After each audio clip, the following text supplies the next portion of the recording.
Will we start or? Yes, please. Yes, please, please. Uh, is it time to begin? Yes, yes, Gosha, please. Okay, so uh, One second. good morning, namaskar, sat shri akal, adab to everybody who is online uh, on this webinar. So it is my pleasure to introduce Dr. Somendra Pant, who will be the resource person for today's webinar, who will be speaking on effective communication strategies. Before I yield the floor to Dr. Pant, let me introduce him to the audience for today's webinar. So Dr. Pant has been having a many different roles that he has done over his illustrious career.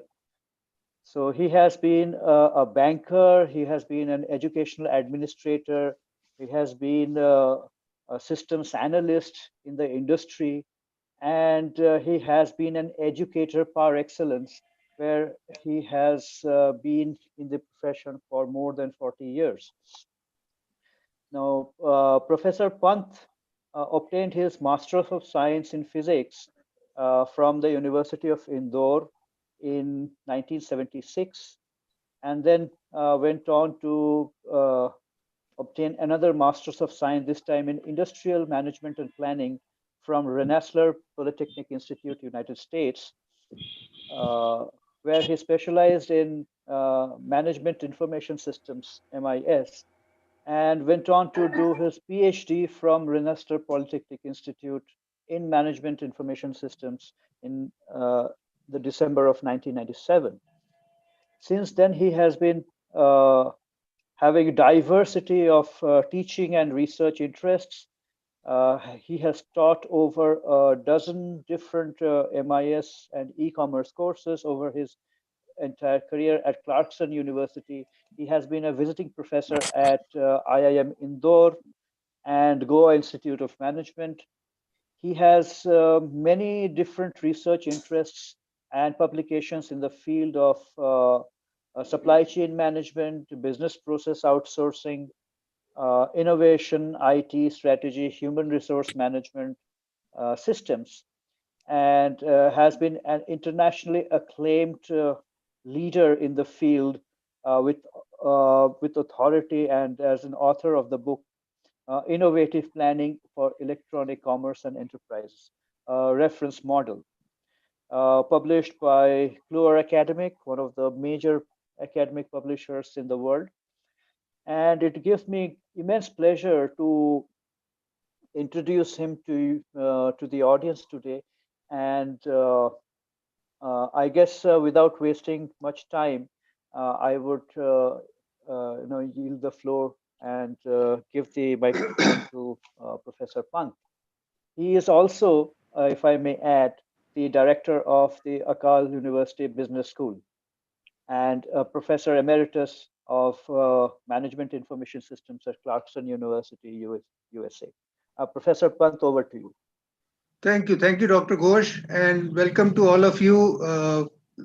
I'm glad that you found time to come here and attend this webinar. I have done this webinar at a few industry settings and also academic settings. So, but every time I improve it a little bit. As far as your questions are concerned, we'll have some Q&A time in the end. But in the meanwhile, while the presentation is on, if you have a question or if a point is not clear, just type it in the chat box, please. Okay? And I would request all the participants to mute their mics. Please try and the IT, I think, should mute all the microphones except Professor Pant, so that it does not disturb the flow of the arguments and flow of the talk. Okay, thank you. Okay, friends. So while on this topic of effective communication, I'll tell you my favorite joke on communication. Okay. So husband and wife are not talking. Okay. So somebody's microphone is on already. husband and wife are not talking, okay, which is a common situation. Those of us who are married will vouch to it. That it's not too uncommon. But while they were not talking, it didn't mean that they were not communicating. There was a lot of broken dishes and doors being slammed and kids being screamed at, and even the dog was kicked. So there was communication.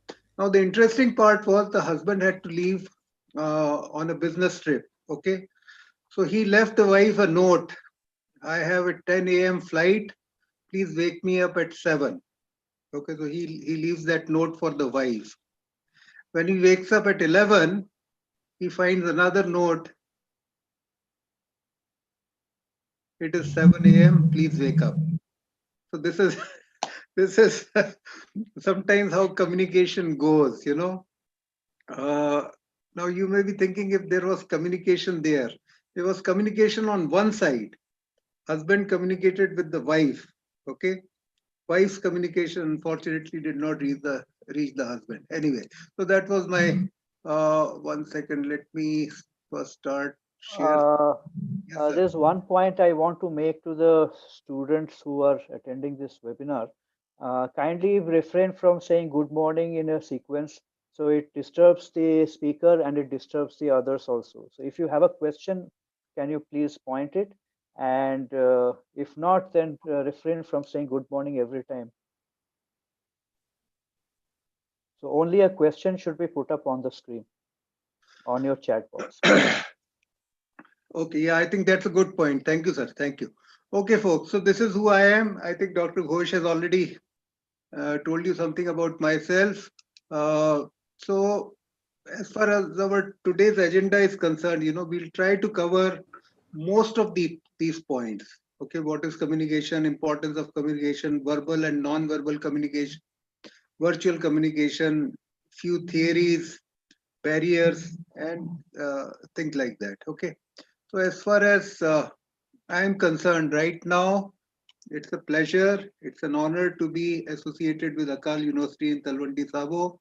This beautiful building, I've been there a few times. We should have started our MBA in business analytics this year, but then we were COVID-ed. So COVID pulled us back, but never mind. We'll be back there next year with our MBA in business analytics. Okay. So this beautiful building. This is my old school of business at Clarkson University. Somewhere here, I used to have my office. Another great school. So I'm honored to be associated with these two great schools. Okay. So coming to what is communication. Okay. It is always a good practice to look at the root meaning of words. Words evolve over time, words change meaning, but if you go to the root meaning of the word, then you know what that word actually means. Okay. So communication actually comes from Latin communicato, okay, communicatio, which is to communicate, to share. Okay. So communication is all about sharing. So in that joke that I told you, there was sharing on one side. Husband communicated to the wife that he needed to be woken up at 7. Wife communicated, but it was not shared. Okay. The message did not reach the recipient. So it was a failed communication. So what do we share? Okay. We तो share मुझे खेस कुछ है क्या मैं लाऊं ये ले लो share words and their meanings. Okay, we ठंड share तो लगे उसमें feelings, we share emotions, and a lot more. So these are the things that we I think, share.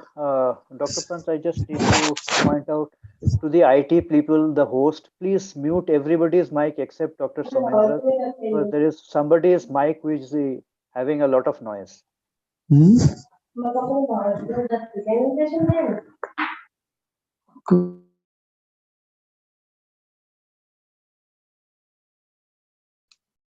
Okay, so I am the only one who is unmuted. Wow. Okay, so what sets human beings apart? So why communication is important? So we'll do a few things. We'll first lay the groundwork. Why communication is important? If you look at the human baby, when the human baby is born, okay, and a chimp baby is born, okay, both the fetuses are 90% alike. When they are born, they are 90% alike, with one difference between the chimp and the human, okay. The chimp's brain is 90% developed, but the human's brain is only 10% developed, okay. This is the key to success of our species, okay. Who we are, how powerful we are as a species, how capable, and at times also how self-destructive. Okay, so the key lies in that 90% of the brain which develops outside the mother's womb. Okay, because brain develops there, it learns. Okay, and it learns through symbols, it learns through words, it learns through associations. So this is one thing which has set us apart from other creatures. Okay, so if you ask me, the history of humankind is the history of communication. Without communications, we would be toast, we would be extinct by now. Not that we are not headed that way, we might be headed towards the way of extinction, but for a different reason. But communication is definitely not it. Okay, and communication pervades and affects all facets of human life, your work life, your family life, your social life.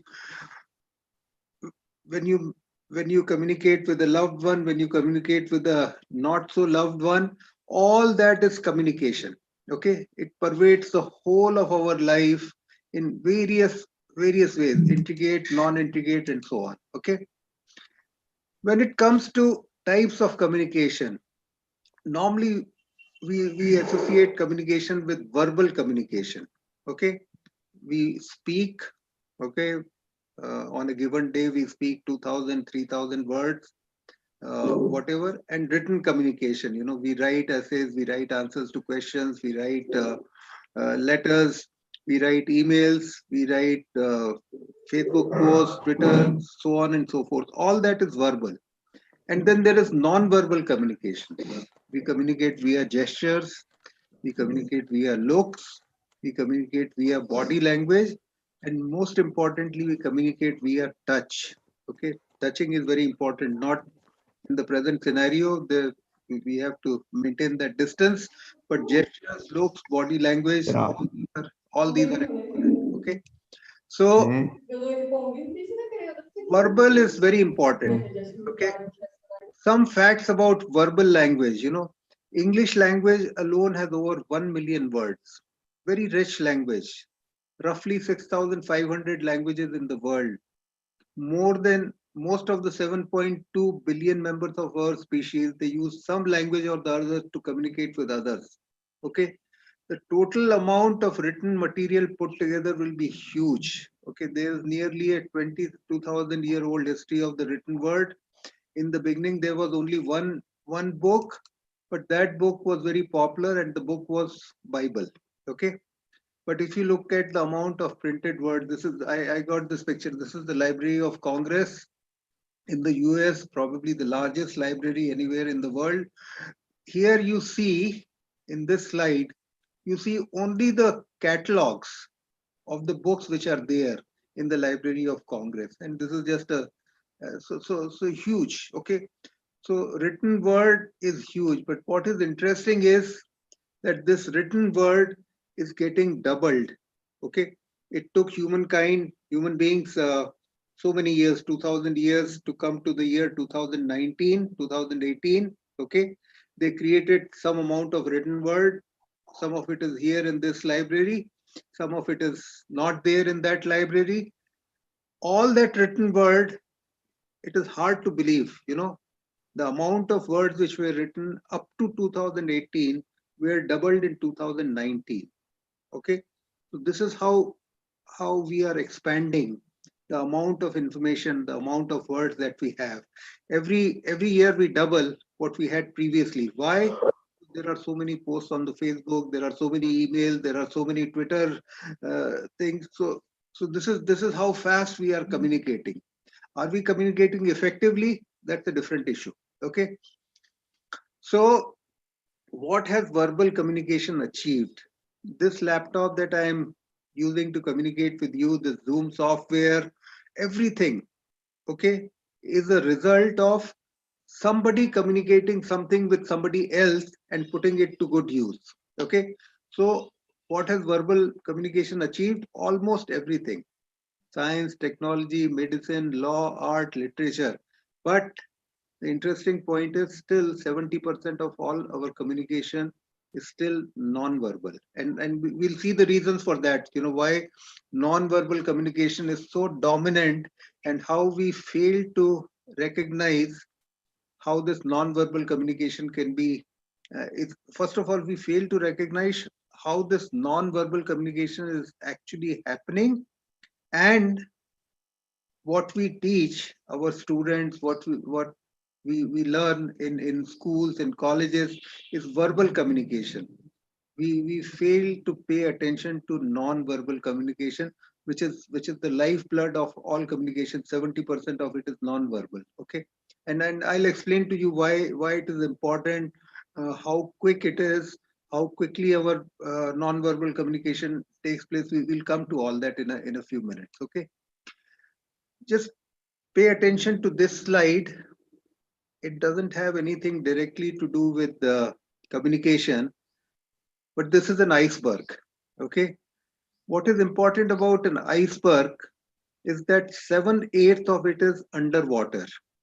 Okay, and 1/8 of it is above water. As you see in this slide, this is only 13-14% of the iceberg, and the rest of it is hidden. Okay, in the same way, human brain, the conscious brain, the frontal cortex, where we are aware of our thoughts, where we are aware of what is going on inside our head, is only this 13% of the brain.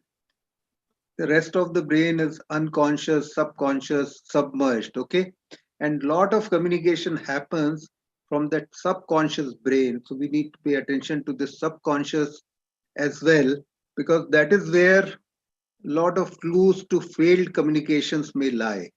Okay, if the communication, I'll show you in a future slide, if the communication is happening, and everybody has a brain like that. I have a brain like that. Dr. Ghosh has one like that. Everybody has. This is our common ancestry, that 1/8 of the brain is conscious, 7/8 of it is not conscious to even to us. That's why our dreams, sometimes our dreams baffle us. We don't know, oh, how did I get such a dream? So that dream came from the subconscious. So keep this in mind as we go forward. Okay, now non-verbal communication itself is a huge topic. We can do a full webinar on nuances, subtleties of non-verbal communication. We don't have time for that because this is a broad brush effective communication seminar, webinar, where we'll cover many other aspects. But you will find a lot of books, you will find a lot of material on the web on how to read non-verbal communication. So one common sign, if somebody is touching her lips, his or her lips, okay, and is standing cross-legged, okay, most probably they are lying. And police people and those people, whose job it is to read non-verbal clues, especially police officers, they are very good at reading non-verbal clues. Actually, there was a report after the first presidential debate in US, Trump and Biden. The non-verbal communication expert, what he did was he put his TV on mute, and he was just trying to guess what each one was saying based on their lip movement and their body language. Okay, so people are very effective. People can be very effective in doing that. Okay, look at this gentleman here. His posture would suggest that he is hiding something. Okay, and this leg forward means that he's not comfortable, and this is a posture which people typically assume when they are trying to attack somebody. Okay, in a civilized world we don't hit people, but those responses are ingrained in us, so our body starts reacting differently. uh, this person here, if you look at his eyes, and eyes are very important. Okay, we'll come to the eyes in a few minutes. He is aggressive because of the closed arms, hostile attitude because of the shoulder, okay, close mind. So there are a lot of these clues which you can read. Look at this girl, okay. She is interested. She is interested in what you are saying because of her facial expressions, okay. But at the same time, she is defensive because she has put her arms on her waist. So she is not yet fully open, but she is interested in what you are telling her. So if you are trying to sell her a car, or if you are trying to sell her something, then you are at least halfway there. Okay. Once her defensiveness goes, her arms will be relaxed. Her arms will come to the side. Okay. So these are some of the things uh, which we consciously or unconsciously do, but with training we can improve our body language quite a bit, and someday we will do a full webinar on how to improve body language. Okay. uh, this person probably has an attitude, has an impression, what is going on in his mind, because as revealed by the tilt of his head. Actually, tilt of the head can tell a lot. This person's head is tilted, his head is tilted quite a bit. Maybe he doesn't have a very high opinion of you. Okay. And because of his hands in the pocket, he is ready to leave. He's not listening to you. He doesn't think very highly of you. So your job, if you are a salesperson, becomes much worse. Okay. So these are some of the things which are there. But as I said, we'll probably do it in much more detail later on. Okay. So non-verbal communication is not only through gestures. Various body parts are involved. The skin is involved, the heart is involved, the eyes are involved, and that is how lie detection tests are done. When you lie, the resistivity of the skin changes, heart rate changes. Eyes behave differently, and those who are expert at it, they can detect a lie fairly accurately just by doing those tests. Okay. This was a famous experiment which was done. We can't do it here, but this famous experiment, what they did was they had these two identical pictures. Okay. And only difference in these two pictures was that her pupil are small, and here they brushed up the pupil and made them look large. The pupil of the eye, only difference in these two pictures is that her pupil of her eye are small, and the pupils of her eyes are big. And when people were asked to rank which picture they found more attractive, they found the one where the pupils of the eyes were more dilated, more attractive.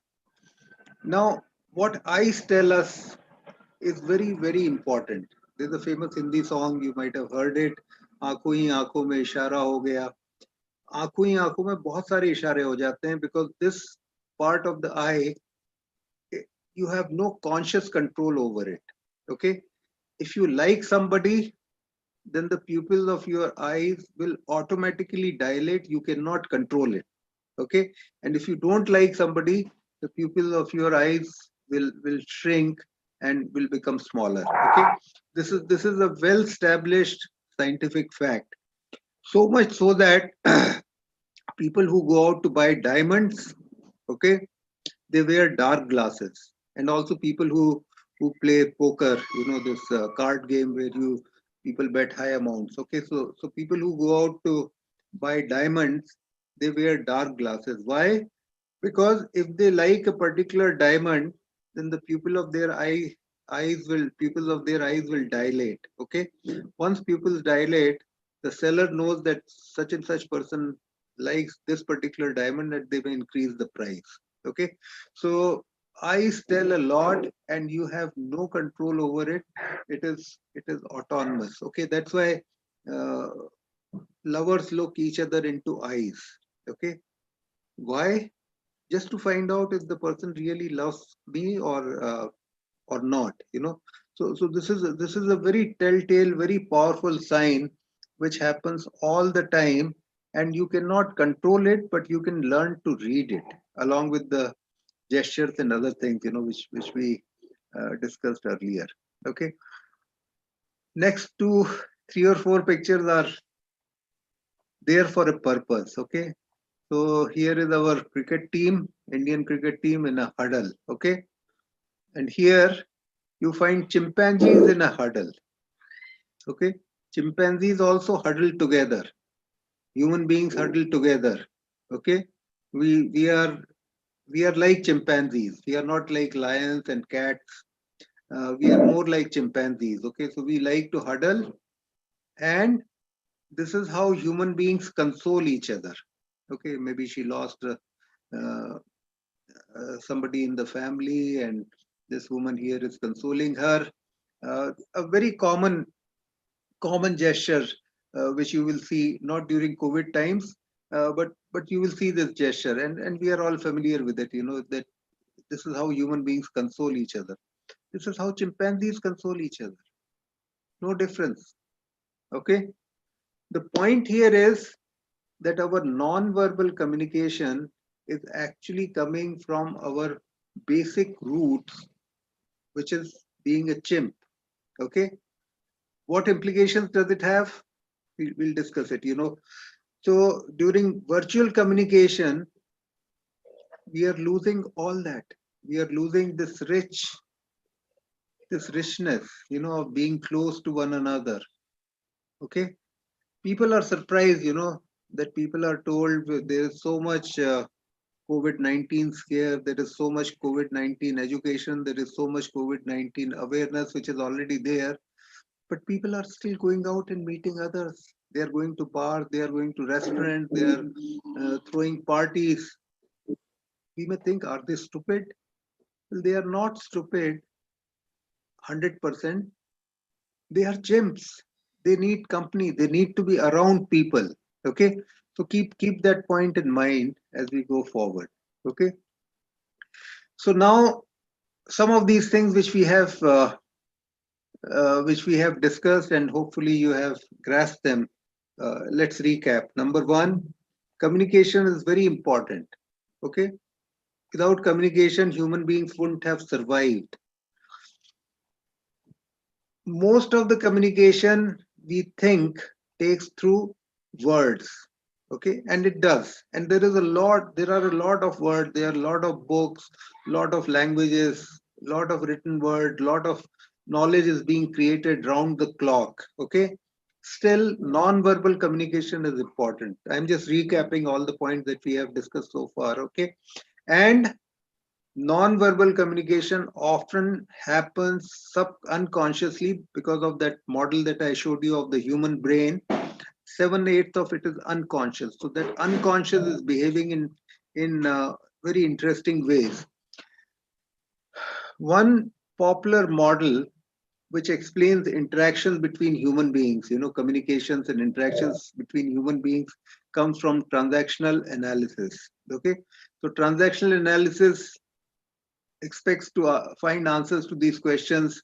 Why people think like they do, why people act like they do, why people communicate with others like they do. And here are some books which I have thoroughly enjoyed reading, and I would suggest that you read. If you have to pick one book, it is Games People Play by Dr. Eric Berne, an excellent book on transactional analysis. So what happens in transactional analysis? Again, there is a huge theory behind transactional analysis which goes all the way back to Sigmund Freud. Okay. But very simply,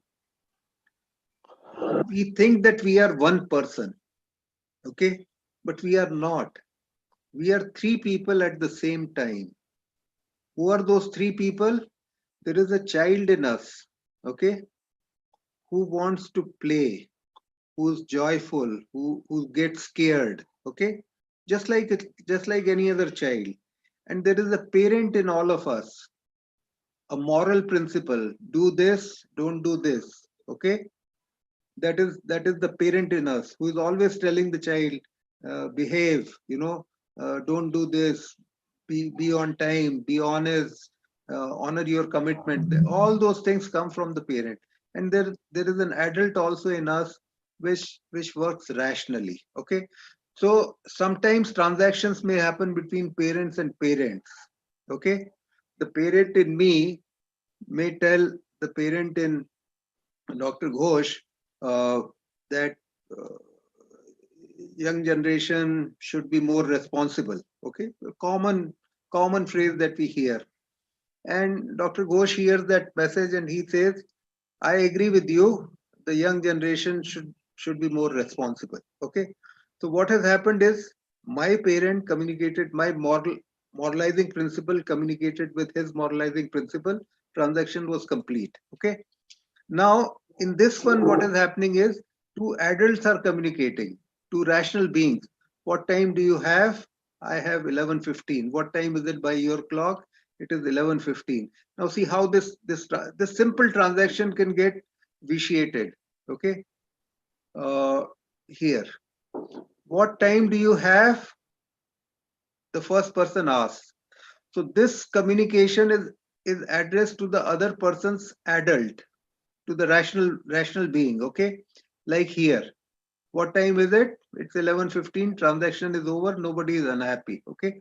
But here, see what is happening. What time is it? What time do you have? The other person says, there is a clock on the wall. Why don't you figure it out yourself? You see the difference? What has happened is in this one, the parent of this person has spoken to the child. Why are you so irresponsible? Why can't you figure it out yourself? What will happen in this transaction is that the transaction will be cut off and then there will be a silence. Okay. So number one will probably feel bad, irritated, whatever. Number two will feel better, moralizing, superior, whatnot. Okay. So this is the point here. The point here is if the transactions are happening in parallel, then the communication will go on. Okay. For example, here, parent to the child, okay, boss to the employee, you are late again. Okay, that's a parent telling the child, you are late again. The child in the employee responds, I am sorry, it won't happen again.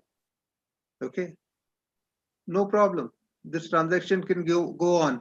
But if number two says, you have no right to talk to me like that. Okay, that means number two's parent is trying to talk to the child. There will be a cross connection, and that transaction will be cut off. Okay, like here. Okay, you are late again. Okay, this is that transaction, parent to the child, and this transaction can be factual, just verbal, but also how it is said. Okay, oh, you are late again. You are late again, right? Now the second transaction is coming from the parent to the child. You are late again. Okay, meaning you are late again and I don't like it. But this guy number two says, yeah, I had a flat tire. Again, there is a cross connection. He's giving a perfect reason for being late.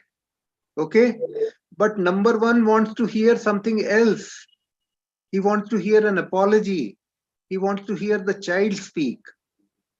You see, so this is how subtle communications can be, and this is how so communication, as they say, is an art. It is really an art. Okay. Now look here. This is again a transaction which is happening between two people. It is happening at one level and it is also happening at another level. Okay, I'll explain to you in a minute. Okay, number one tells number two, how about coming up to my room and listening to some music? Okay, a boy telling a girl, how about coming up to my room and listening to some music? Perfect adult to adult communication. But maybe the boy has an ulterior motive. Okay, in that case, although the communication is between the adult, why don't you come up to my room and listen to some music? Okay, but there might be a hidden agenda in what he's telling the girl. Okay, so now if the girl's adult hears this, if it is a adult to adult communication, then there will be no problem. Okay. If it is a child to adult communication and the girl goes to his room, she may be in for a surprise, you know. So a lot of these subtleties, these nuances have to be understood through intonation, through knowing the person, through knowing the context, relating it to other things. It's a very difficult thing to do, to figure out what is going on in somebody else's mind. Okay, and this becomes even more difficult because of this Chimp Paradox. I've just finished reading a book by Peter Steves, The Chimp Paradox. It's a wonderful book. Basically, what this book tells us is that there are two parts of us. Actually, there are three parts, but we'll restrict ourselves to only two parts. Okay, there is a rational part, like this part. Okay, a thinking part, and then there is an emotional part, which is like this chimpanzee. Okay, what is interesting is these two parts or these two brains do not talk very much. Okay, there is not much communication, and you can understand it very easily. You know, when you are angry, when you are really angry, when you are really frustrated, when you are really annoyed, when something really bad has happened, your brain takes a your frontal cortex takes a vacation. Okay, it goes into a sleep mode, and it is the chimpanzee, you know, your inner being, your emotional being, which becomes dominant. Okay, again, this is a very big topic. We will do a webinar on this whole Chimp paradox and what implications does it have, for our transactions, for our well-being, and so on and so forth. We'll discuss that. But for now, just keep in mind that the rational person, the adult, you know, is just a small part inside your brain. Chimpanzee is 5 times bigger. Okay, number one. So you cannot fight the chimpanzee.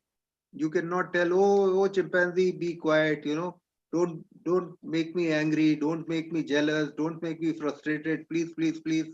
Chimpanzee won't listen. Okay, chimpanzee works on those things which you are experiencing now. Those are coming from the chimpanzee, and chimpanzee won't listen. Okay, number two, whenever an external clue comes to you from the environment, okay, that clue goes to the chimpanzee, that means to your emotional brain, 4 times faster than it comes to the frontal cortex. They showed scary movies, scary pictures to people while they were hooked on to MRI. Very interesting experiment. Okay, so when a person is hooked on to MRI, then you can see what is going on inside the brain. Okay, in this particular case, before the person could recognize a face as being scary, okay, his or her chimp brain had already fired.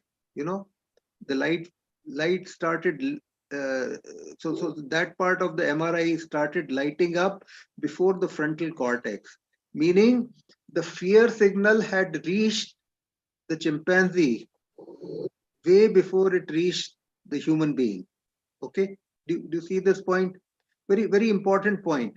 So any clue which comes to you, okay, it is coming first to the chimpanzee, and then the chimpanzee decides, the emotional being decides what to do with it. And how do chimpanzees behave? They are very self-protective. They have only one agenda in the world: to protect themselves. Okay, secondly, they are very acquisitive. Okay, they want bigger everything, they want to control everything. Okay, they are very insecure of themselves. That's why they always beat other chimpanzees. Okay, we are not different. We are not different, because if you look at the history of evolution of the human beings, for about million years, okay, or close to that, you know, we were chimpanzees. Only 2000 years back, we started walking on two legs and started developing this other part of the brain.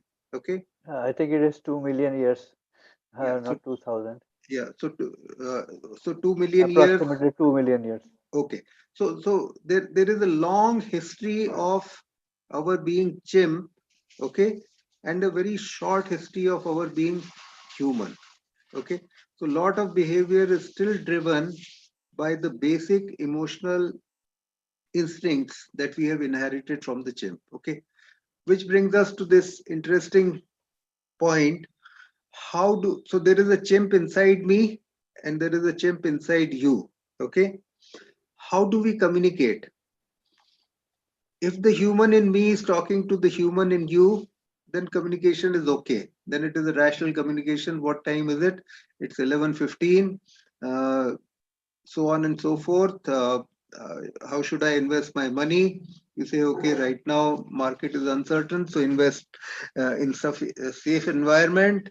Uh, all those transactions are rational transactions, and they proceed and they enhance our life's experiences. Okay, the human trying to talk to the chimp, if somebody is angry, if somebody is in an emotional state, and this person using reason to tell him something, that is useless. Okay, so rational and look at emotional. Let's forget these two for the time being. When the two chimps are talking, ooh, ooh, ooh, I don't like you, I don't hate you, did this to me, I hate you, I'll hit you, I'll get even to you. तूने मुझे क्या समझ रखा है, तूने मुझे क्या समझ रखा है. That is all two chimps talking, and it happens every day. Just stand on a street corner and watch how people are talking. You will see there is a lot of chimp to chimp talk. Okay, at some point the human being, the chimp, gets tired, after screaming a lot, after shouting a lot, after cursing the other person a lot, and back and forth, the chimp gets tired. When the chimp gets tired, then the human gets a chance to say, okay, enough, let us go home. Okay. So this is how lot of transactions happen, lot of conversations, lot of interactions, not just conversations, body language, gestures, all that happens due to these emotional things which are going on. Okay. This person trying to talk to the chimp, reason trying to appeal to somebody's emotionality is useless. Even you cannot tell yourself to give up your emotions that easily. Okay, try it. If you are angry, if you are frustrated, try telling yourself, let me not be angry. Okay, it doesn't work. It doesn't work, believe me. You have to work very hard at it to tell your chimp to be in control. Okay, look at this transaction. This person is emotional and he has affected this person's thinking. So he's now, he's saying, oh, what's wrong with this guy? Why is he talking like this? Let me do something. So this transaction, this interaction will usually lead to this interaction. Let's listen. Let's calm down. Let us be friends. Let us not scream at each other. It doesn't work. Mostly it won't work because the chimp is very powerful, and only person who can pacify the chimp is this person here, if he can do something at all. And that takes a lot of training, lot of effort, which we will discuss in our next webinar. Okay, so this is another thing which I thought I will include in this presentation. To make things worse, human beings communicate in ways which are specific to their culture. Now, what is culture? We are all from India. Many of you are from Punjab. I am right now in Indore. Where we grow up, whatever background is, who our parents are, what our community is, what stories we hear, how we are brought up, all that defines our culture. Okay. So what researchers have done is they have tried dealing with culture on the basis of countries. Some countries have similar cultures. For example, India, Pakistan, Bangladesh, Nepal, Sri Lanka, we are quite similar in our cultural makeup. Okay, people from North America, people from Canada, different culture. People from Europe, different culture. Okay, so the point here is that in some cultures, the way in which we communicate with others is different. Okay, so this is how those cultures define communication. Uh, as far as researchers are concerned, again, this is a big topic. You can understand, culture, how many cultures, even within India, you have 50 cultures, different cultures, 100 cultures. You go 100 miles somewhere here or there, language changes, food changes, lot of changes take place. Okay, and how to connect it to this important topic of communication. So what researchers have done is they as researchers, I am also a researcher, we try to make things simple. Okay, so in this thing we have tried simplifying it by saying that there are two major cultural factors. Some cultures are high context cultures, HAIGH, high context cultures, and some are low context cultures. Okay, so in a high context culture, communication tends to be more indirect and more formal. Okay, flowery language, humility, elaborate apologies are typical. आज हमारे साथ फलाने फलाने मौजूद हैं, उन्होंने ये किया, उन्होंने वो किया, और उनकी जो whatever he did has contributed so much to our village that 7 generations of our village will remain indebted to our Netaji. Okay, you will not hear this kind of an introduction in US. There it is matter of fact, ladies and gentlemen, we have President of the US and ex-Vice President of the US participating in this debate. Okay, they won't use all this flowery language to describe people, which is very common in a high context culture. Okay, so in a low context culture, logic is important, what is said is being important. Okay, not the hidden meaning behind words. There is one example which I used to give in my class. Let's see if you can relate to it. There is a lot of outsourcing which happens. Okay, outsourcing of information technology and business processes.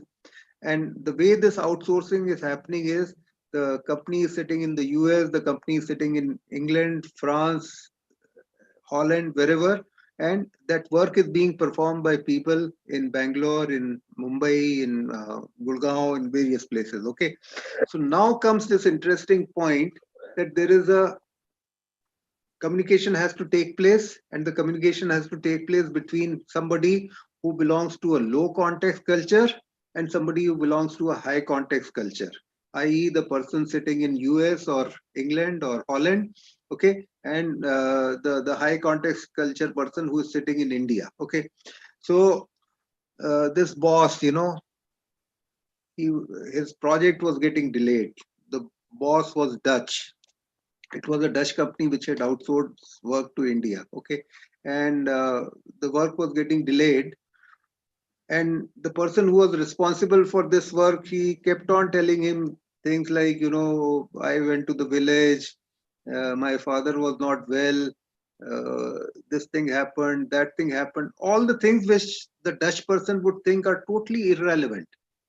And he would often scratch his head, why is he telling me all that? Anyway, so when the project was finally delayed, he asked this gentleman, he said, you never told me that the project was going to be delayed. He said, sir, I told you so many times. I told you my mother was sick. I told you the cow got pregnant. I told you that this happened. I told you that happened. Okay. He said, but what relationship does it have to the work that you were doing? Now, this person from low context culture is thinking differently. If this man had an Indian boss, that Indian boss would have understood. Okay, why he's telling me all these stories? He's telling me those stories to come to some point which he is either afraid of saying or shy of saying. Again, that is a cultural factor. Okay, in high context cultures, saving face is very important. Okay, face saving is very important. We'll do everything possible to save our face, to save our pride. In low context cultures, people are more upfront. They say, "I messed up. I'm sorry." In India, we'll avoid saying that I made a mistake. Okay, so maybe many of you will join some multicultural organization. Okay, where you'll be dealing with people from a different culture. So keep this in mind that low context cultures communicate differently from high context cultures. Another example I'll give you, I spent 27 years in US, in high context culture like ours, it is okay to ask people very personal questions. Okay. Because we think that we are all collective people, we are one people. What difference does it make? So when I came from US, I used to visit India very often. They would ask me questions which nobody in US will ever ask me. For example, how much money do I make? Okay, how much money do I make? Uh, Plus, oh, that's a lot of money that you make there. So how much of that you save?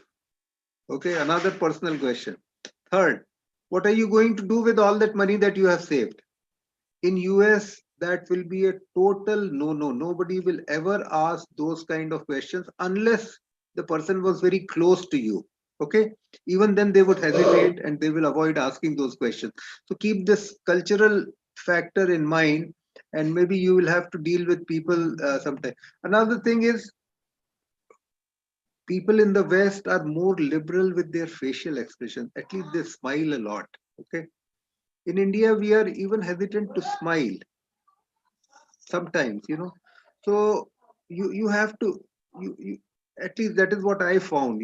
When I used to come from US to India, I found that people here are communicating, they are not communicating. Okay, I thought, what's wrong with these people? Why aren't they exchanging ideas? Why aren't they telling each other? Because this being a high context culture, lot of things were conveyed through other means of talk which were going on. I hope you see this point. So if you are dealing with a similar culture, conversation will be relatively easier. Okay, communication will be relatively easier. But when you are communicating with a different culture, especially a Western culture, then communication, you have to learn those extra things to be able to communicate effectively. And it is not just the accent. Okay, after living in US for 27 years, and Dr. Ghosh was also there, we didn't change our accent. It is not the accent, it is the culture which communicates, and this is what we need to understand. So when I talk to my American friends, I keep that in mind, what to ask, what not to ask, and what to expect in that conversation. Okay, so this is another point. We'll skip some of this. This is the next point. Are there any gender differences in communication? Meaning, do men communicate differently as opposed to women? Okay. One thing is certain, and it has been established that women have more verbal ability as compared to boys. Okay, as compared to, I mean, girls have better verbal ability as compared to boys. They learn languages faster. They start speaking at an earlier age, and so on and so forth. And probably in men, in boys, it is the analytical skills, math skills, which are more pronounced. But the differences are not too big. So when it comes to gender differences in communication, this is a very controversial topic. If you just say, oh no, women talk, and men don't talk so much, that may not be true. Okay, that may not be true, because this is still something which is being debated. Okay, so that's why I said here it's a controversial topic. Again, from this book, I've given the reference. Okay, the average woman speaks around 5,000 words per day, whereas the average male speaks around 2,000 words per day. Okay, working males average 2 to 3,000 words. This is what we speak during the day, 2 to 3,000 words. Okay, so but women speak much more. Okay, But what is interesting is, so look at this point. Working males average 2 to 3,000, females 10 to 20,000.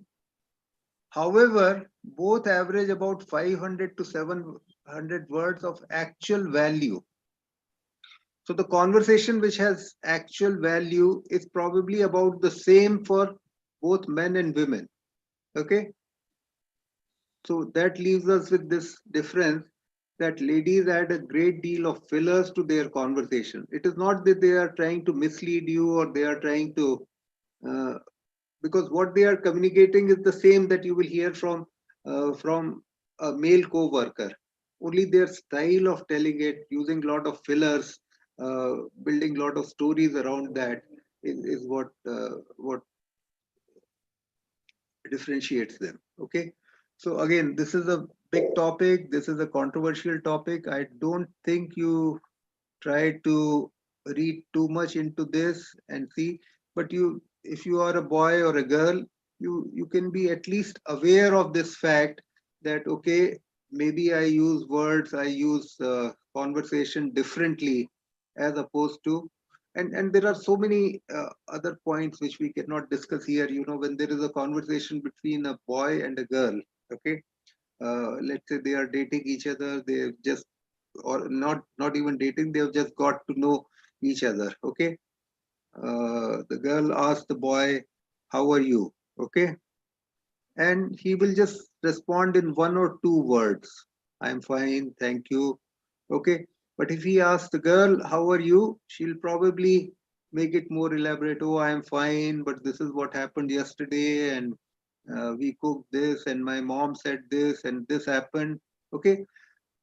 The reason for that is, one way of looking at it is that male wants to maintain his superiority. Okay.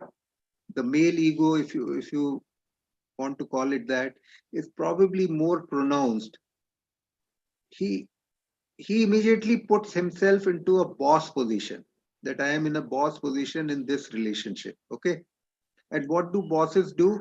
They don't talk too much. Okay. They just say a few things. They elicit information from others. Okay. And they listen. So this is probably what explains uh, interaction between a male and a female, eh, at least in initial stages. Okay. There is that old joke, I don't know if you have heard that. They say in the first year of the marriage, husband talks and the wife listens. Okay. In the second year of the marriage, wife talks and the husband listens. And third year onwards, both talk and nobody listens. So who knows? Okay. Now, which brings us to one of the important points here. What are the barriers to communication? Okay. I have already alluded to lot of barriers in our discussion so far. Meaning of words. What do I mean by a particular word? Okay. I'll just give you one example. I lived in North Country, where upstate New York, where it used to be very cold. Okay. So there are so many words which we use, which people they use there to denote what we would call snow. Okay. India में हम बोलेंगे बर्फबारी हो रही है, they are having a snowfall. Whether it is a snowfall, whether it is sleet, whether it is uh, icy rain, whether it is something else. So they will have five or six different words to connote what exactly is happening. Okay. So what words we use, what are the meanings, may not be understood by the other person in exactly the same way. If you say वहां पे बर्फ गिर गई जी, कश्मीर में बर्फ गिर गई, okay, westerner will, somebody from north country will have a hard time understanding what exactly happened. Okay. So the tone of words, how we say those words, intonation, what do we emphasize? Okay. All these are very, very important communication skills. So you need to practice them and uh, use the correct word to convey what you have in mind. Okay. Be precise. First, practice it in your own head. What words are you going to use? And it is not very difficult. Okay, am I going to use this particular word, or I am going to use slightly different word? I am angry with you, okay, or I am unhappy with you, okay. uh, this is a difficult task. The common expression, people use this word, oh, this is too difficult, or it is too challenging. When you say it is difficult, it becomes difficult, okay. If you say it is challenging, then it becomes a challenge, okay. So two different uh, ways of communicating the same thing, but with widely different outcomes, okay. Tone of the word, intonation, how clearly are we saying things, okay. Interest, are you really interested in what the person is saying, okay. Communication is not just talking, it is also listening. You see this point, this is very important, okay.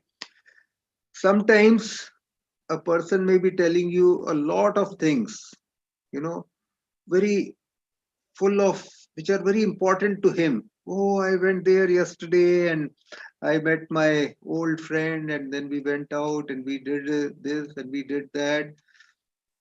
You have no interest in what he did. Why? Because he's talking about what he did with his friend. But so their communication will not go very far. But you can show interest, and you can actually get interested by asking a few questions. Okay. For example, your friend tells you that he went to this particular resort. Okay. You can ask, okay, so what kind of a resort was it? Did they have good food? Did they have good ambience? Was it expensive, inexpensive? So at least this conveys to the other person. So communication is an art, okay?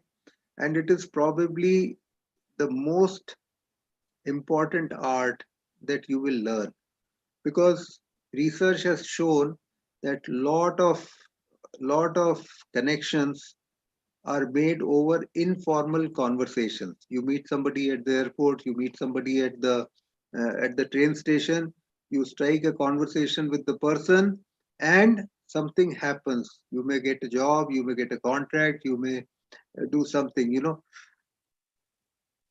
In the West, people are taught the art of conversation. Okay, they are taught how to carry on a conversation. For example, I'll give you one example. Somebody asks you, how are you, okay, or how was your day? Common question. People meet, these are called icebreaker sentences, icebreaker conversations. How was your day? Fine. Then you ask, how was your day? Fine. Conversation ends, okay. Instead of that, if you say, oh, this is what I did yesterday, well, it was fine, or you save the fine for later. Yesterday I went out and I was looking around for this thing. I was looking around for a particular type of millet, which people are saying is much more healthier than uh, wheat or rice, but I could not find that millet at 1, 2, 3, 4 shops, but I found it at the fifth, okay. Otherwise, it was a normal day. Now, see what you have done. You have given the other person an opening to carry on this conversation further. Oh, so tell me more about this millet. What is this millet? Who should eat it? Where did you read about it? Okay. So, this is an art. And every time you will find some opportunity when you are talking to your professors, when you are talking to your friends, when you are talking to your parents, when you are talking to anybody, even a shopkeeper. You go out to buy something, you can ask some questions, okay. Be inquisitive, show some interest, because for that person, I'll give you one example. There is this guy who comes on a cart wheel and sells vegetables, okay. Sabji le lo, sabji, normal, okay. I asked him, when does he begin his day? He says he gets up early in the morning, then he goes to the mandi, there he buys vegetables, then he washes them, then he does this, then he does this, and then he went on and on. And he told me so many things that by 2 p.m. he has walked 35 kilometers and sold his vegetables and made 400 rupees or 500 rupees, and then he goes home and sleeps.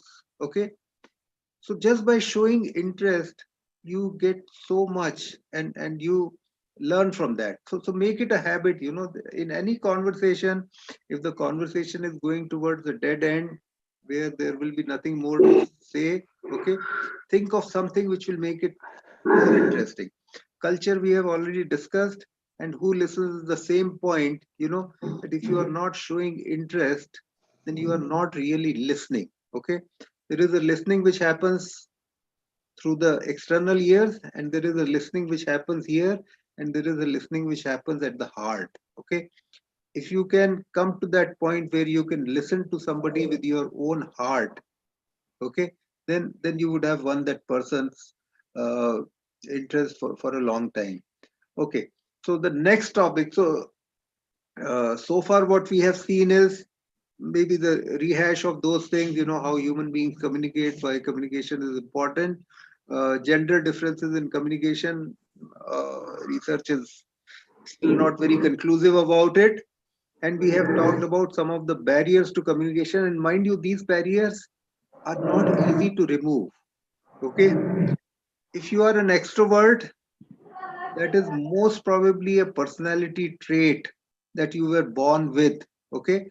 Part environmental, but also a very strong heredity influence is there that you are an extrovert.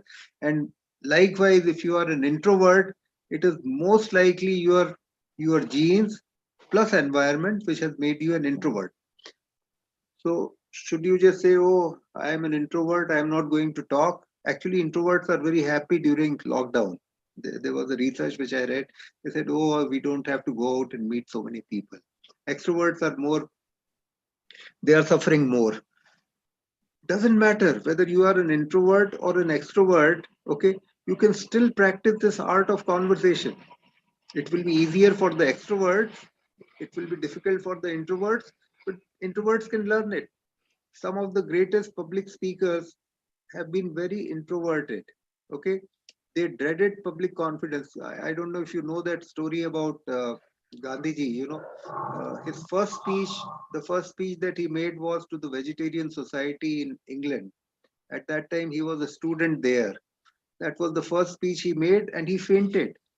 He was so nervous that he fainted while making that speech. And later on, this man, he would talk to hundreds and thousands. So the point here is that all these skills can be improved. Next point, and then maybe we'll leave some time for questions and answers. What is true of COVID-19 lockdown, and what is true even otherwise is this virtual communication. Okay, virtual communication as it is happening now. We are using some media to communicate. We are not face to face. So opposite of virtual is face to face. Okay, here is one of my favorite cartoons. Okay, so it says he had over 2,000 Facebook friends. I was expecting a bigger turnaround. So this man's funeral. Okay, he had 2,000 Facebook friends and nobody shows up. So what kind of friendship do we form on virtual, in virtual worlds? We have to worry about that. We have to think about it, not worry about it. If you want to understand virtual communication, okay, few things have to be absolutely clear in your mind that this is not a very natural way of communicating. Why? Because if you go back to this slide, these two slides, this is who we are. Okay, face to face people. What is virtual communication doing to us? It is taking away that touch and feel. It is taking away that human contact which chimpanzee needs. Okay, so this is a new way of communication. Okay, many people have access to in, and this has become very important during the lockdown. Okay, in fact, more and more companies are thinking of shifting to virtual offices, virtual work. Okay, so some of these issues are there. Even exchanging emails is part of virtual communication. Okay, you are not there face to face. Okay. So if I can touch you, if I can be in your presence, if I can read your body language, then it is not virtual. Okay. You can probably read my body language through this camera, but that's not the whole of it. Okay. That's a small part of it. Okay. So telecommuting is very popular, especially during the lockdown, virtual office and virtual medicine. How promising is virtual? You will find this example uh, difficult to comprehend, but it's a very powerful example. Surgeries are performed face to face. The patient goes to the hospital, to the surgeon's room, to the surgery room, and the surgeon performs the surgery. Okay, very delicate task. It may be a routine surgery, or it may be a very complicated surgery. Okay, what scientists have developed are robots which can perform surgery without uh, without the surgeon being present in the same room as the patient. So the surgeon may be sitting somewhere in his or her office, and from there he or she is operating those tools. Or sometimes using AI, you can automate a lot of those tasks of performing the surgery. Okay, and research has shown that telesurgery is more accurate than face-to-face surgery. Research has shown that the chances of error are less. Still, when I used to ask my students how many of them would go for telesurgery and how many would prefer a face-to-face surgery, almost 70% said that they'll prefer a face-to-face surgery. Okay, so there are some issues there. Self-driving cars which communicate with their environment, are they safe? They are far safer than human-driven cars. Still, will we trust? Will we feel safe? So these are the issues which are there with telecommuting. Lot of this we have already accepted. Okay, especially the younger generation. Your generation, the millennial generation, people who are in their 20s now. For them, virtual is probably more real than real itself. Okay, and is that a good thing? In part, yes, because in US, what they found was when they hire millennials, people born between 1985 and up to 2000, and Generation Z, people who are born after 2000, they found that both the millennials and these Gen Zs, they are much more at ease with technology, and they can put the company quickly on a virtual platform, enable Zoom meetings, enable various things. So that's the advantage that your generation has. You talk to your parents and grandparents, they'll probably say, "Oh no, I don't know how to figure it out." Although if they put their head to it, they'll be able to figure it out. This is an interesting picture. The boy or the man you see in this boat was actually my student in one of the classes. Okay, and we were discussing uh, virtual world, telecommuting, telework, and all those things. He said, "Prof, I have something interesting to share with you." And then he sent me this picture, and here he is not on vacation.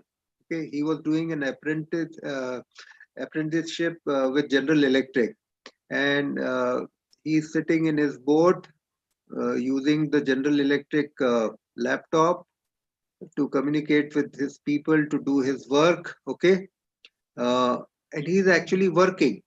And he told me that you don't see it here, but there is a bottle of beer which is there hidden on the other side. Okay, so is he working? Technically, he is working, right? Because he is doing the office work. Many people do that office work sitting at home. So forget extraordinary situations of lockdown, but even without lockdown, people prefer this type of work. Okay, they say, "Oh, there is so much flexibility. I can work from anywhere. I can go to the beach. I can work from home. I don't have to get dressed to go to work. I don't have to uh, buy petrol for my car. I don't have to commute." Oh boy, I really love it. Okay, and this is what we heard a lot during the lockdown.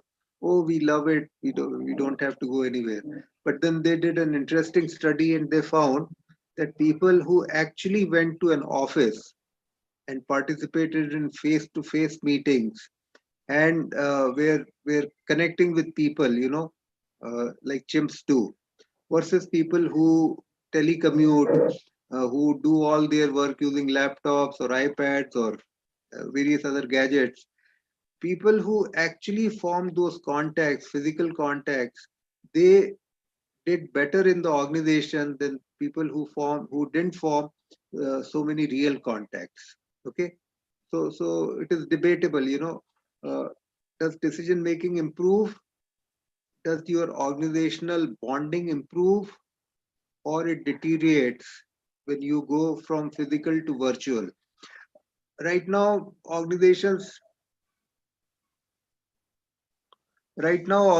think that this is great. They can save a lot on various expenses. Will it be productive down the road? That is the question that they need to ask, because again, think of those two slides, the chimp huddle and the human huddle, and the chimp consolation and human consolation. If our inner behavior has not changed, then how successful will virtual be? We really don't know. Again, this is a huge topic. Even while communicating using the media, Facebook or any other thing, there is something which is very disturbing. Okay. And what is disturbing is that when people communicate using Facebook or Twitter or WhatsApp, they forget that there is a real person at the other end. Okay. And people end up saying things which they regret saying later on. This is a common behavior. When people are using virtual communication over face-to-face communication, they are more insensitive. Okay, they say things which they should not be saying. Okay, if they want better relationship with that person, there are many cases of people breaking their relationship, uh, ending up being friends because of what was said over the Facebook, or what was said over a Twitter or WhatsApp. Because when we are typing a message, we really don't see the person. When we don't see the person, we think we are not hurting him or her. Okay, but we may be hurting the person too much by saying things, by writing things.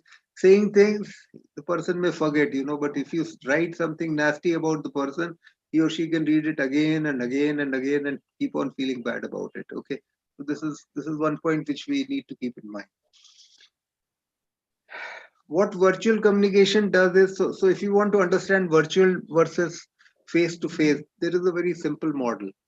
One has a high reach, as we have right now. Okay, all of you are in different parts of the country. I am here in Indore, but I can reach you. Okay, so there is a lot of reach, but what we lose is richness. I can't see you.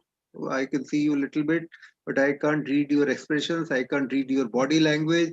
I can't see if you are really interested or not interested in what I am saying. I am assuming you are interested, but it doesn't matter. Okay, if you are not interested, hard for me to figure out. If I have made a point which is offensive, which people don't like, I have no clue to what is going on. You see my point? So although we have increased the reach, we have lost on richness. Okay. What are the perils of virtual communication? It cannot be undone easily. You say something nasty, it remains there. Impulsiveness, you say something impulsively, that impulsive comment, that impulsive remark cannot be taken back. Okay. Security and privacy are two major issues. Okay. We think that our communication is very personal. Okay. I am telling this only to, for example, my sister Minnie is there.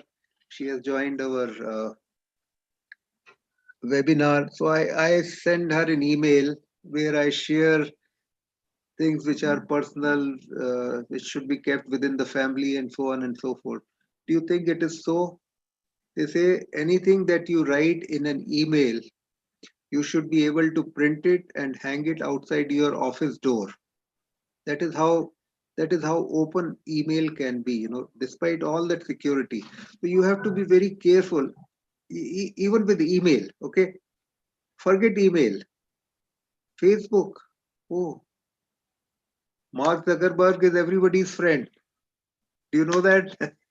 Zuckerberg is everybody's friend on Facebook, and you cannot unfriend him. So the big friend is watching, whatever is going on there is now in public domain. Okay. And there have been instances of people losing their jobs because they posted something nasty about the company. And there is a very interesting case. And you think about it, whether they went overboard or it is justifiable.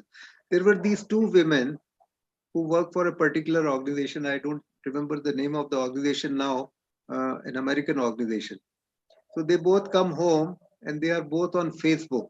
Okay. And they are talking about their company, and they are writing nasty things, what they don't like about their company. And they are going back and forth, back and forth. Later on, the company found out about this private conversation, mind you. Okay. And they fired them. Then the matter went to the court. Okay. When the matter went to the court, whether the company was justified in firing these two ladies, the court upheld that yes, they were justified in firing these two ladies, because although the conversation was private, it was not all that private because it was on Facebook. Okay. So you have to be very careful about how you interact with people and what you say, and how much you say, and because these conversations will haunt you for a long time. I don't know what is happening in India, but in US, companies make it a point to check your social media history before hiring you, because that social media history tells the companies a lot about you. Okay. And they do their due diligence and they keep monitoring you. Another interesting case, in this organization, they had a software which monitors what you are typing, keystroke keystroke recorder. Okay. So you type something on your computer, it is automatically recorded in a database. Okay. Here was the interest, and it can even record what you type but delete later on. Okay. So here was this employee who typed something nasty about the company, something which he should not have said about the company. He realized that he had made a mistake, and he deleted that line or those few lines. Okay. But his keystrokes were recorded, and the company fired him based on what the employee never wrote. Again, the matter went to the court. So they said, well, they had every right, the company had every right to record that conversation because this employee was working on a company computer. So it is their property, and they have every right to do what they do with their property. Okay. Were they right in firing him because of what he did not type? There also the court upheld that yes, they were right, because this was the intention of the employee. Okay. So so things are not as easy as they appear. Okay. So one has to be very, very, very careful when it comes to virtual communication. Actually, this was the topic of this is what I was interested in as a researcher, and that's how I developed interest in this whole field. And finally, the last point, information overload. Water everywhere, not a drop to drink. This is how sometimes you feel when you have been on social media for too long. Oh, you have so much information, so much information. Oh, I told you, in whatever information human beings produced since the beginning of time till year 2018, in 2019, it was doubled. So now there is double of it, and then double of it, and then double of it. Every time you post a picture on Facebook, every time you write a poem on Facebook, every time you write a post on Facebook, every time you write about a movie that you liked, you didn't like, you are adding to that information. And it is all taking a toll on us. Look at the amount of information that you have to process every day. Oh my God. Unbelievable. If you have a Facebook account, if you have a WhatsApp account, if you have an email account, if you have a, even if you just have a phone, oh my God, you have to talk. The phone rings, okay? And sometimes when the phone rings, the Facebook is on and something else is also on, the TV is also on. Information, not only information overload, it is information super overload. And what happens to the human brain? Human brain can process only one signal at a time. You can either look at the computer screen or you can look at the TV screen. You can either hear to what your significant other is saying, or you can carry on a conversation on telephone. You cannot do two things simultaneously. Multitasking is a myth. Nobody can multitask. That is not how the human brain is wired. Okay. So what happens when you try to multitask? When you have information overload, the frontal cortex shuts down. Okay. This is where all the processing has to take place. Okay. You overload it just like an electric circuit. Okay. It starts tripping. And that is what is commonly known as attention deficiency disorder. Okay. Some people have inherently, they have attention deficiency disorder, that they cannot focus on a task or on something for too long. It happens. Okay. There are medications for that. Retinol is one. It can be corrected. But what we are doing to ourselves by exposing ourselves to this information overload is that we are making people who are normal, who are normally okay, we are turning them into attention deficiency people. Okay. Not a good thing. Avoid it. You know, when you are doing one task, Bhagavad Gita says yoga karmasya kaushalam. Okay. Doing the job that you are doing with excellence is yoga. Zen. Zen Buddhism says Zen is doing one task well.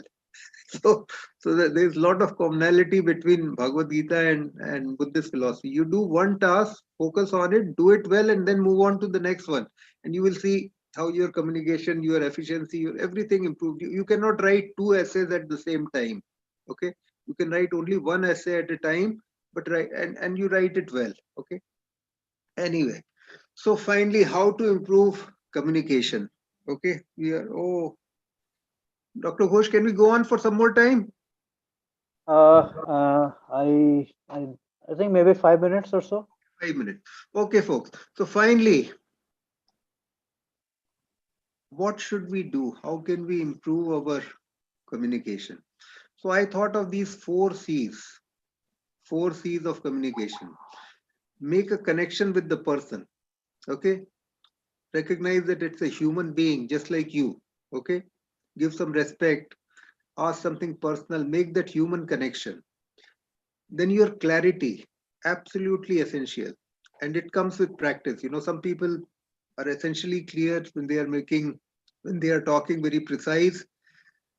Content. Are you saying something which the other person is really interested in hearing? Is it important? Is it well researched, or it is just your opinion? Okay. And finally, confidence. Okay. How confidently you convey what you are trying to convey. Humor is a game changer all the time. Most of the time, I would say. You use humor and you diffuse the situation. You say something light, the other person listens, and there's a reason for it. When you are telling a joke, if it is an appropriate joke, the other person laughs, or you say something witty and the other person laughs. When a person laughs, his or her body releases endorphins. That means the chimp inside that person, that uncertain person, oh, I'm meeting a stranger. Okay. Meeting a stranger is something very difficult because your emotional response is, oh, I don't know this person. But another person tells you something funny, something light, something humorous, and you laugh. When you laugh, you relax. When you relax, the conversation can go on. Okay. And then listening, which we already covered, and empathy. Feel for the other person. Why is this person telling this story in the first place? Okay. Everybody tells a story. But why is this person telling? our story is very important to us, okay? But to be interested in the other person's story is empathy. So we will skip the rest of it, that is all. So finally, I'll leave you with one thought. What is going on in this picture? The two of the two of them are talking, but nobody is understanding anything. Okay, mom doesn't understand what the baby says. Baby doesn't understand what the mom says. But there is perfect communication. Perfect communication. If you want to come close to perfect communication among human beings, this probably is it. Why? Because of two things: trust and love. Okay. So if you love somebody, if you really care for somebody, then there will be that kind of communication. Otherwise, not. Okay. So we'll stop here. If you have any questions, so this is what I said. Finally, trust, trust, trust, and love, love, love. Okay, folks. Thanks for listening. Thank you, Professor Pant, for this excellent introduction to communication. And I hope that the students have enjoyed this as much as I have. Thank you. And there's one particular question which came in, which is pretty intriguing. So somebody asked about communication during hypnosis. So do you have a position on that? Communication what? Can you say that again, please? Communication during the process of hypnosis, under hypnosis. Under hypnosis, oh my God. I So don't the know. entire world of subconscious and the unconscious comes forward, and Yes. it requires a full-fledged seminar sometimes in the parapsychology domain. Yes, yes. I'm sure that you must have maybe a couple of comments to make. Actually, that's a very interesting thought. I don't know about I don't know about hypnosis, but I'm also a yoga instructor. I'm a certified yoga instructor. So I'll tell you something. You can actually self-hypnotize yourself. You don't have to go to an hypnotist. What hypnotist does is he or she takes control of your subconscious brain, conscious, subconscious, and gives suggestions. Okay. You can do the same thing to yourself. If you lie down in Shavasana, which is one great relaxation technique, and go deep into meditation, deep into relaxation, then you can give yourself some suggestions. Say if you want to stop a bad habit, if you want to get up early in the morning, spend less time Facebook, fight less with others, in that state of trance, when you are neither fully awake nor fully asleep, if you give yourself a suggestion, okay, I'll do this, I'll do this, I'll do this, then that suggestion, research has shown, goes into the subconscious brain, and next time it becomes so much easier to do that task. I don't know if that makes sense. Maybe that's what a hypnotist does. So there is communication, but that communication is at a level which is very different from the level of conscious communication. Dr. Pant, that question was from me, Dr. Pankaj from Columbus. Okay, sir. Okay. Where are Listening you? to you Where are you located? at 3 o'clock at night, Oh, where are you? Columbus. Oh, acha, Dr. God. Okay, thank you, Yes. sir. So Columbus, Very Ohio nice, has very nice. He's a medical contributed towards doctor. Yeah, good friend from Indore. Now he's stuck in Columbus, Ohio. Okay. Right, thank you. Okay, sir. Thank you. Any Thank other you. questions? I have one question. Maybe if you may permit me, then Sure. Go ahead, I please.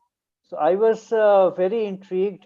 But before I ask my question, there is one point that I want to stress, that a lot of people have given a lot of feedback over the Zoom link as well as in YouTube, that this was an excellent lecture and they really thoroughly enjoyed it. So thank you once again on behalf of the Awesome. participants to convey, so that I can convey this thank you message from them to you. Thank you, sir.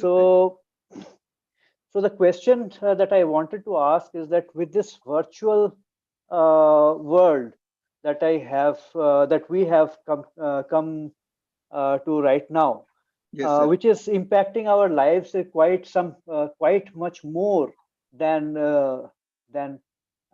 what was pre-COVID, Yes, pre-lockdown. Yeah. So is it going to change the way in which we communicate as a society? Very good question, sir. I think the jury is still out. Nobody knows. Nobody knows how it will affect us. But I'll tell you one thing. Many years back, I read a book, and I can share that link with you. A Very Private Life. Okay, it was written by a British journalist, and it's a futuristic novel written somewhere in the 60s. He talks about a society in which meeting people in person is a no-no. It is bad behavior.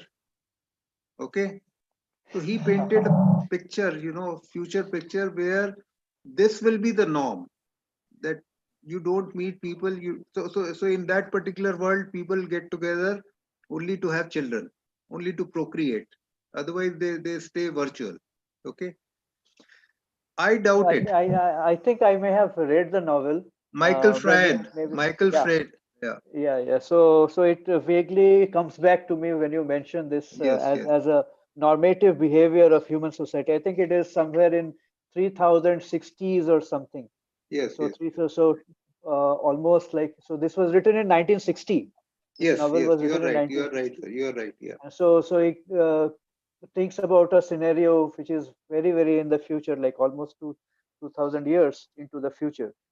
So it's interesting. Why I brought this up is because of the very simple couple of points that you made. Yes. Sir. Especially medicine and Yes. education are two fields where face-to-face meetings and interaction uh, are the norm and probably will remain so in the most delicate of conversations and the most delicate of the procedures. Yes. But at the same time, so the virtual interaction and the way technology and especially communication technology in the ICT world is moving, and the engineering protocols like 5G, and some people are now thinking of 6G. Yeah. So so all these things are giving us a platform to make these processes much more virtual, where face-to-face meetings are not being possible. So it opens up a dimension for us to exploit the situation, maybe for communication, to use this communication technique. And we don't know, as you said rightly, we don't know what the future holds for us, Yes. but it can surely start a trend in terms of how Yes. humans as a society Yes. will evolve, especially because communication has been the most important crucial factor since we have started ever since we have started to talk, ever since we have started to make sense of the other person's words. Yes. Yes. So conversion into meaning, and then that was face to face. And because sound is something that can Yes. carry over Yes. a Yes. distance, Yes. now we are at a situation where it carries even further, Yes. and even into those recesses where even sunlight cannot reach sometimes. Yes, yes. No, you very good point, sir. Yeah, virtual meetings can be powerful, and they are working with 3D virtual meetings which convey emotions. So I'll tell you one thing, sir. You can't smell my coffee yet, but I can't smell you. I was coming to a but similar. but I think it's very, very near in the future. Yeah. But see, most business deals are are settled over lunch or dinner, usually over dinner. Okay. And what is interesting is that dinner, if it is more carbohydrate based, pasta, for example, then the deal goes more smoothly. Why? Because basically we are apes. Eating is when we are most relaxed. Okay. Otherwise, we won't be eating, we'll be hunting. So, eating is a time when people are most relaxed. They have earned their food and now they are eating it. And carbohydrates, especially, relax the brain. So now basically when that deal making is taking on, there are two chimpanzees and two human beings. And chimpanzees are nervous. You cannot do anything about them, but you can pacify them by saying that, okay, we are amongst friends, we are, so that's why, when people go in meeting, only one person may be needed, but four more go. Okay.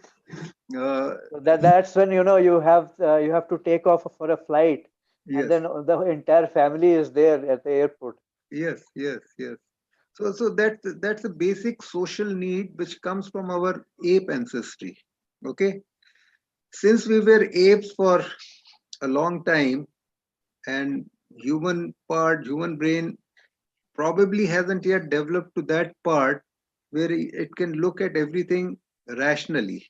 So as long as we are emotional beings, that emotionally we have to connect with people, I don't think virtual will replace face to face. That's So my it's an interesting point that you bring over here, especially because communication using words itself is an emotional act. yes, So any word that you learn, you can't learn it without an emotion being attached to it. There is nothing called. I take an extremist position on this. There is yes, nothing called an unemotional word that you learn absolutely, or yes, that you yes, acquire. So when the emotion part of your mind is actually being involved in the integration of that word in your vocabulary, yes, then there is no chance that our communication will not be emotional. So yes, there's when we talk about impersonal communication using words, yeah, it is some I might I be permitted to say it's extremely rare and probably even impossible. yes. So this communication thing being 70% or 80% even dominated by the emotion. Okay. So what about a robot communicating with me? That's not communication, that's information exchange. It's as Okay. simple as that. So that is not communication. That's not But, communication, because although traditionally communication is defined as providing information and feedback and the channels and there, but, but but, but there's a whole ethics of communication also involved over there. So it made maybe we can do another I know. webinar for that. So I No. already received several messages from the organizers to call it a day today. Okay. So with that, I will again thank you on behalf of the organizers Yes. for this excellent talk, and I enjoyed the talk and Same. also your answers to the questions that people put, and of course the couple of questions that came in. Thank you very much. Thanks to the Thank audience as well. Thank you.